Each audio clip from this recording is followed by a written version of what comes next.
Continuiamo il nostro viaggio alla scoperta degli agriturismi in Liguria. Oggi andiamo a Ponente, nella Liguria di Ponente, e conosciamo Marta Trevia, che è la proprietaria insieme alla sua famiglia dell'agriturismo Valcrosa. Buongiorno, Buongiorno a tutti, ciao.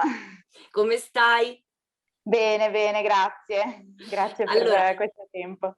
hai voglia di raccontarci un po' di storia del tuo agriturismo? Certo, certo, molto volentieri. Allora, intanto noi nasciamo come azienda agricola, in Mm? realtà, azienda vitivinicola nel 1977, col primo imbottigliamento di Vermentino. Poi sì, grazie a mia mamma, appunto. Poi appunto nel corso degli anni abbiamo deciso, la mia famiglia, insomma, ha iniziato a vinificare le uve dei vigneti di proprietà e insomma ha iniziato a produrre poche bottiglie di qualità e poi abbiamo cercato di ingrandirci piano piano. Fino al 99, quando i miei genitori hanno trovato un terreno di circa 10 ettari, di cui si sono innamorati e hanno deciso appunto di piantare delle nuove vigne insomma, in questa zona, e da lì è nata l'idea insomma, di unire l'attività agricola a quella dell'ospitalità, quindi l'idea della creazione dell'agriturismo. Ci sono voluti poi altri 10 anni circa, perché nel 2009 abbiamo terminato i lavori e abbiamo iniziato l'attività agrituristica. Da chi è partita principalmente questa passione per le vigne, per l'oliveto? Più da papà o da mamma? Allora, è una domanda curiosa perché in realtà il vino fu Galeotto, nel senso che mia madre fu la fondatrice dell'azienda, nonostante poi abbia fatto un lavoro completamente diverso nella vita, e grazie al vino ha conosciuto mio padre, che Ma all'epoca sì, lavorava nelle vendite del vino e poi più o meno sui 30 anni ha deciso di cambiare vita, di dedicarsi unicamente alla viticoltura, alla produzione, quindi entrambi, un'idea di entrambi, ecco. quindi una bella storia d'amore coronata dal successo, meravigliosa questa, è Sì. molto romantica tra Molto l'altro. romantica, sì. Senti, dove si trova esattamente l'azienda? Allora, si trova nel comune di Diano Arentino, nella Riviera Ligure di Ponente, nel primo entroterra, vicino a Diano Marina, provincia di Imperia. Ok, e ci racconti un po' com'è strutturato l'agriturismo? Sì, allora, l'agriturismo è costituito da 4 casette indipendenti, che sono immerse appunto nei vigneti, circondate dalla natura, quindi dal giardini fioriti, dal bosco oltre il vigneto, quindi una vacanza assolutamente rilassante. E ogni casa è predisposta per avere un piccolo spazio esterno in cui è possibile mangiare fuori, prendere il sole, e corona un po' il relax la zona di piscina, idromassaggio e sauna, quindi è possibile rilassarsi a tutto tondo. A 360 A gradi, che meraviglia. 360 gradi, sì. Avete adottato delle pratiche di sostenibilità? Sì, allora intanto noi abbiamo avuto la fortuna di avere una sorgente di acqua purissima nel nostro terreno, e questo fa sì che noi possiamo irrigare appunto il giardino, l'orto, che gli ospiti chiaramente possono usufruire anche dei frutti dell'orto con l'acqua di questa sorgente.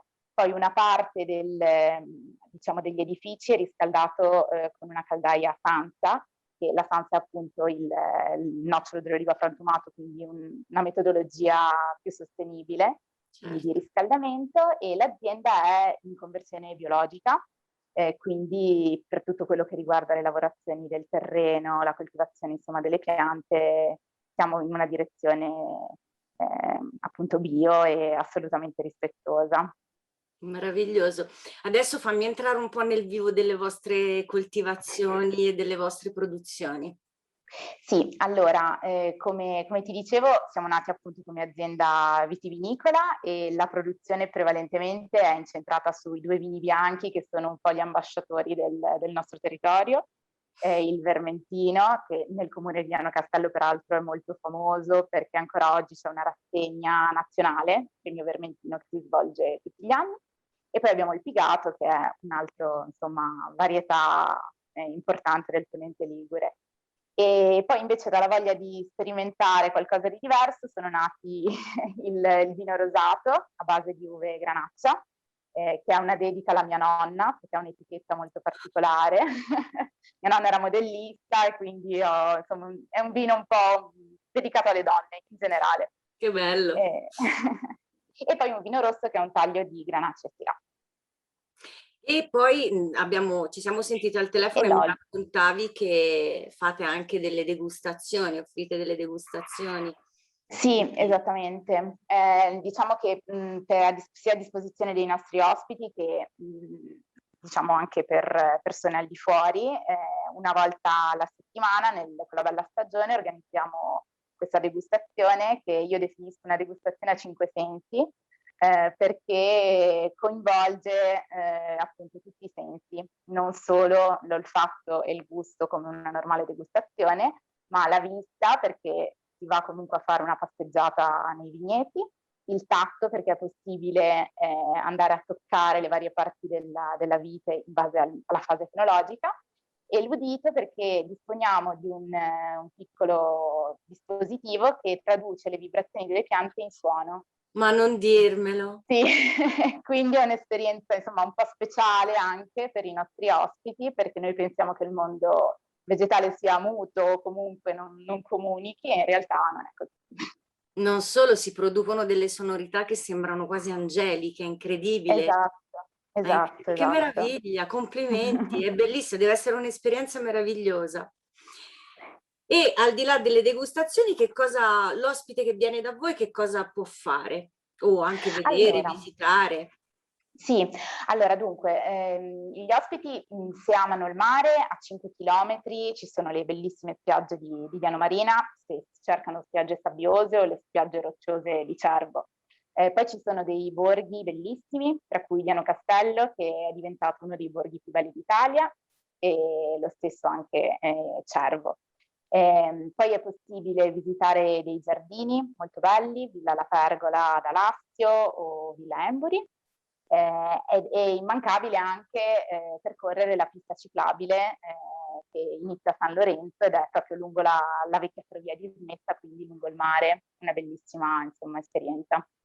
Insomma, ci si può rilassare, ma si possono fare anche un sacco di cose. Io tutte le volte che faccio le interviste a voi che lavorate negli agriturismi, che avete gli agriturismi, sono sempre in apprensione perché avete sempre tantissimo da fare, tantissimo lavoro. Non vi fermate mai. Non esiste la bassa o l'alta stagione per voi. In questo momento, in che punto siete, a che momento siete delle varie lavorazioni? Sì, allora in questo momento siamo in attesa della fioritura, sia per quanto riguarda l'ulivo, dove ci sono appunto le mignole, che sono questi piccoli bottoni prefiorali, chiamiamoli così, e il vigneto, i tralci appunto stanno crescendo, si vedono già i primi grappolini, quindi bisogna prendersi cura anche in questo caso della crescita delle piante. Tra poco il lavoro aumenterà ancora. Come dicevi tu, non ci fermiamo mai. No, non vi fermate mai, siete sempre in movimento. Io ti ringrazio tantissimo, sei stata molto carina e ti auguro un buon lavoro innanzitutto. Grazie. Buon proseguimento e chissà, magari, io lo dico sempre, magari riuscirò a venire a fare una degustazione con l'ascolto delle vibrazioni delle piante. Mi farebbe un sacco piacere. Grazie mille. Grazie mille, ciao Marta. Ciao.